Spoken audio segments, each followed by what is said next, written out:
হুগলি শ্রীরামপুরে আক্রান্ত প্রতিবাদী বিজেপি কর্মী। সাট্টা খেলার প্রতিবাদ করায় মারধর করা হয়েছে এরকমই দাবি আক্রান্ত বিজেপি কর্মী।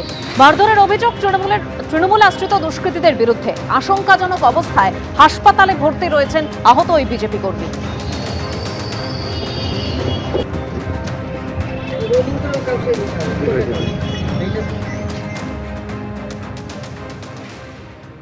রাস্তা তৈরির কাজ শেষ হয়নি, তার আগেই উঠে যাচ্ছে পিচ, আর এই নিয়ে এলাকাবাসী চূড়ান্ত ক্ষুব্ধ। জামুরিয়ার আনন্দপুরে দুর্নীতির অভিযোগে সরব হয়েছেন স্থানীয় মানুষজন। নিম্নমানের রাস্তা তৈরির অভিযোগ তুলে কাজ বন্ধ করে দিলেন তারা। রাস্তার জন্য ৮০ লক্ষ টাকার টেন্ডার পশ্চিম বর্ধমান জেলা পরিষদে। বরাদ্দ টাকা অনুযায়ী উন্নত মানের রাস্তা তৈরির দাবি করছেন এলাকাবাসী। খবর পেয়ে রাস্তা নির্মাণের কাজ দেখতে যান সভাধিপতি বিশ্বনাথ বাউরি। সভাধিপতিকে নিয়েই রাস্তার হাল দেখান গ্রামবাসীরা। রাস্তা তৈরিতে ব্যাপক দুর্নীতি হয়েছে বলে অভিযোগ স্থানীয় বিজেপি নেতৃত্বের। হিসেবে ভুল থাকার জন্যই নাকি এই সমস্যা, এমনটাই দাবি সভাধিপতি বিশ্বনাথ বাউরি।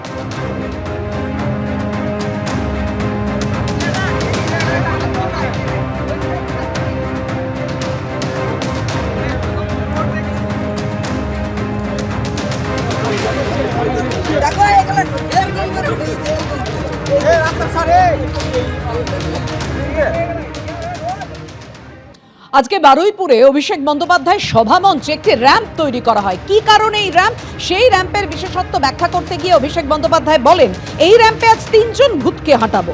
এদের দুজনের বাড়ি মেটিয়াবুরুজ, আরো একজনের বাড়ি কাকদ্বীপ। এদের নির্বাচন কমিশন মৃত বানিয়ে দিয়েছে। আর কি বলেছেন অভিষেক বন্দ্যোপাধ্যায়, দেখুন। র্যাম্প হয়েছে, সবার খুব কৌতূহল কেন র্যাম্প হয়েছে। এই র্যাম্পে আজকে আমি ৩ জন ভূতকে হাঁটাবো। 3টে ভূত। এখানে আমি একা আছি, আমার পাশে 2 জন ভদ্রলোক, একজন ভদ্রমহিলা আছে। এই 3 জনকে দেখে কি মনে হচ্ছে আপনার? ইলেকশন কমিশন এদের দেখতে পাচ্ছেন না, এদের মৃত ঘোষণা করে দিয়েছে। এই জন্য আমি র্যাম্প বানিয়েছি। আর এরকম 3-4টে কেস না, খালি দক্ষিণ 24 পরগনা জেলায় 24 জন রয়েছে যারা জীবন্ত বহাল তবিয়তে রয়েছে, কিন্তু এদের দেখিয়ে দিয়েছে মারা গেছে। বাংলার মানুষ যাতে ভোটাধিকার প্রয়োগ না করতে পারে, এদেরকে মৃত দেখিয়ে দেওয়া হয়েছে। দিল্লি আগামী দিন তৃণমূল যাবে, বিজেপির দালালরা তৈরি থাকো। ভ্যানিশ কুমার তৈরি থাকো, তৃণমূল দিল্লিতে যাবে। অভিষেক বন্দ্যোপাধ্যায় যে ৩ জনকে আজকে র্যাম্পে হাঁটিয়েছেন, অভিষেক বন্দ্যোপাধ্যায় তিনি বলেছেন এসআইআর এর যে খসড়া তালিকা সেখানে তাদেরকে মৃত দেখানো হয়েছে এবং তার জবাব এসেছে কমিশনের তরফে। সূত্রের যা খবর, সংশ্লিষ্ট জেলা নির্বাচনী আধিকারিকদের থেকে রিপোর্ট চেয়ে পাঠিয়েছেন সিইও। ভুলভ্রান্তি হতে পারে, তবে তার সংখ্যা খুব কম। রিপোর্ট এলে বিএলওর বিরুদ্ধে ব্যবস্থা গ্রহণ করা হবে। এটা খসড়া তালিকা, এত ট্রান্সপারেন্সি আছে, একটাও রিপোর্ট আসেনি, জানালেন রাজ্য মুখ্য নির্বাচনী আধিকারিক মনোজ আগরওয়াল।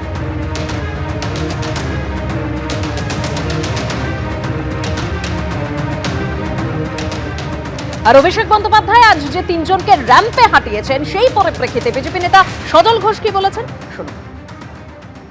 যে 3 জনকে উনি দেখিয়েছেন, সে 3 জন সম্বন্ধে এক্ষুনি আমি মন্তব্য করব না, কারণ বিহারে রাহুল গান্ধী, তেজস্বী যাদবরা এরকম অনেক মৃত জীবিত দেখিয়েছিল, পরে সেগুলো সবকটাই নির্বাচন কমিশন ক্ল্যারিফাই করে দিয়েছেন। তা সত্ত্বেও বলছি, যদি ভুল হয় সেটা দুর্ভাগ্যজনক। সেই দুর্ভাগ্যজনক ভুল যাতে না হয় তার জন্য সংশোধনের টাইমও আছে।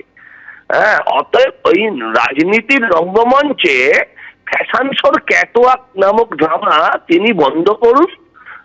তার যদি বক্তব্য থাকে সেগুলো স্পেসিফিক করুন। আর ওই খিচমেরি ফটো মার্কা রাজনীতি বাংলার মানুষ অনেক দেখে নিয়েছে, ওসব দেখিয়ে লাভ হবে না। এসআইআর কি তুমি ওই যে 3 জনকে দাঁড় করিয়ে থামাতে পারলে? তাও তো পারোনি।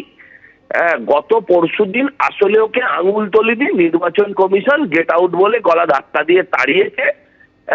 পশ্চিমবঙ্গের মানুষ আগামী 26 ওকে তাড়াবে।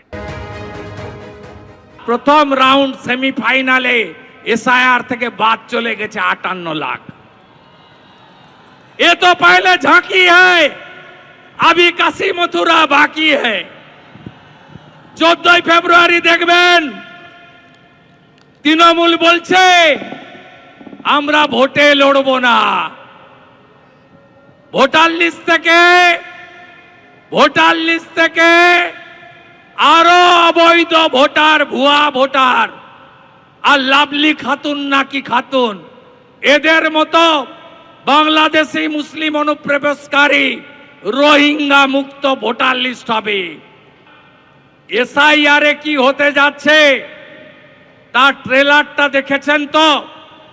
দিল্লিতে বেরিয়ে এসে তৃণমূলের সেকেন্ড ইন কমান্ড বলছে এই ভোটার লিস্ট মানি না, এখন থেকে বলছে। 14 ফেব্রুয়ারির পরে 15 তারিখ এই কথা ওরা সবাই বলবে, একদম নিশ্চিন্ত থাকুন। এবিপি আনন্দ, এগিয়ে থাকে, এগিয়ে রাখে।